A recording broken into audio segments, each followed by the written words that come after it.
episode 9 of Beware the Batman, titled Control.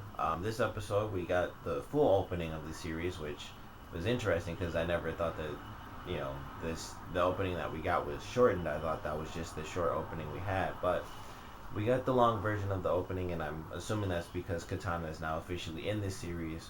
So maybe we'll get that opening every week now since she's in it and they aren't really spoiling too much for us.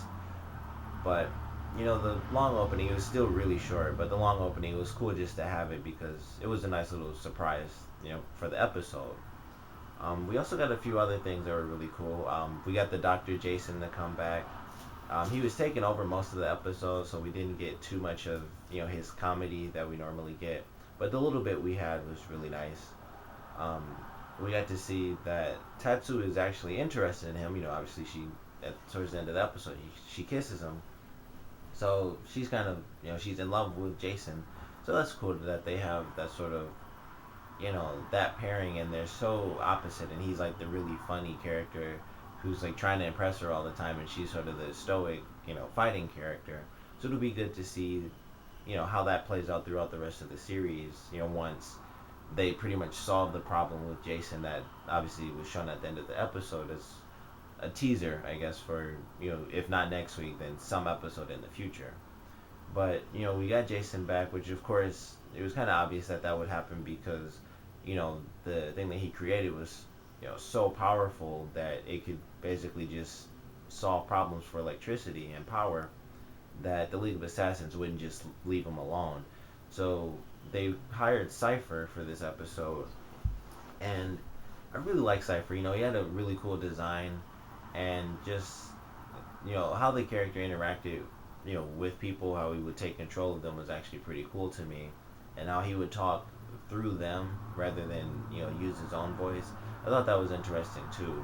The first thing I thought though when I saw like the Green Wire, I was like, a Green Lantern. That was like the first thing in my mind was Green Lantern, but unfortunately that hasn't happened. So maybe we'll get that next season or something, like other superheroes coming in, or even if it's a random Green Lantern, it would be cool to see that. But I thought Cypher was a really interesting character. I don't know much about him, of course. I just get all my information from the episode, and from this one they kind of kept him pretty mysterious. I mean, he can climb on walls and pretty much mind control people, and he feels what they feel, so he kind of uses that, and he kind of twists it around to act like him controlling them is pretty much the be all end all, and if anyone severs that connection, then that person will die.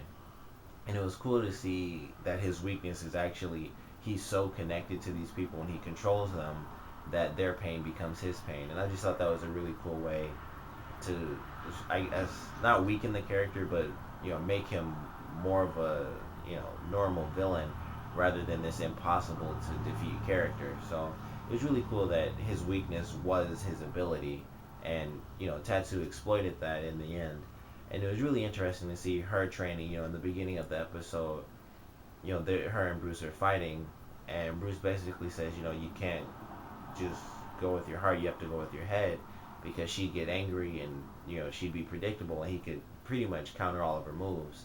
And then when he had to actually fight her, he wouldn't attack her, and I thought it was the greatest contrast between the characters, where he would not attack her when Cypher had her under control, but when Cypher had Batman, she was just like hitting him in the head with like pipes and stuff, like giving him brain damage almost. And it was really funny to see that contrast where she was just, like she found out Cypher's weakness, and so she just like really beat up Batman. And it was just interesting to see that contrast of how Batman was sort of laid back, and he wouldn't try to hurt Tatsu, but Tatsu would just like completely hit him in the head with something just to win, because that's the type of character she is. And it was really cool to see that. And a little thing that we also got, Gordon, calling Batman again with the bat signal.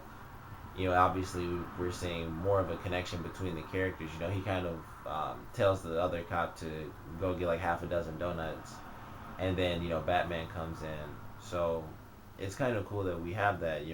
It's gonna obviously advance throughout the rest of the series, but they didn't just do it in last week's episode and then wait like a month or something to bring it back up. They, established it in last week's episode, and they kept it going in this episode. And even if it's not in the next one, it's cool that they had it, after, I guess, the main story from last week's episode.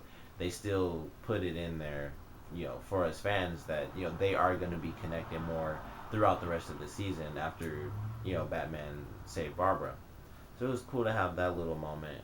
And just, other little moments we've had were also pretty interesting. Like I said, Jason's back, and, his device, even the small version he used to impress Tatsu, which was pretty cool. And obviously she was pretty impressed. It shows, on a small scale, what this device can do once he's able to complete it. And with him still being under some form of control at the end of this episode, maybe when he completes it, he'll actually, still be under control and by Cypher, and thus the League of Assassins. So he'll actually still be using it for evil, and whatever their plan, is right now, we'll actually get to see it come to fruition because he'll be under Cypher's control, and obviously the League of Assassins hired Cypher. So I'm definitely interested in seeing, where that goes and if they'll solve it, before he finishes, or if he will finish, like I said, and then, they find out afterwards that he's under, the league's control still. So I'm excited for that. I feel like there wasn't too much else to talk about. It seemed like there was a lot of action in this episode to me, or at least a lot of moving around. It seemed like there was a lot of, like, they were trying to fight, but they couldn't fight because, Cypher would be controlling the people, so it was sort of a cat and mouse type of thing. But I really enjoyed this episode for, like, the little moments we got, and some of the bigger moments, like Tatsu sort of developing as a character, emotionally because of Jason, really. She's not just going with her heart and being the angry fighter. She's being smart, and even though she, like, beat up Batman and hit him in the head with the pipe, she was still going with her head, and she kind of went with her heart, as she says herself when she kissed Jason to basically stop Cypher, which, I don't know. I thought it was interesting how that stopped him just because he kissed him, or she kissed Jason, but I thought it was kind of funny.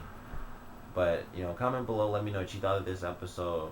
Where do you think things are going to go now that Jason has been freed, but is still under some form of mind control? Comment below, let me know. Thanks for watching.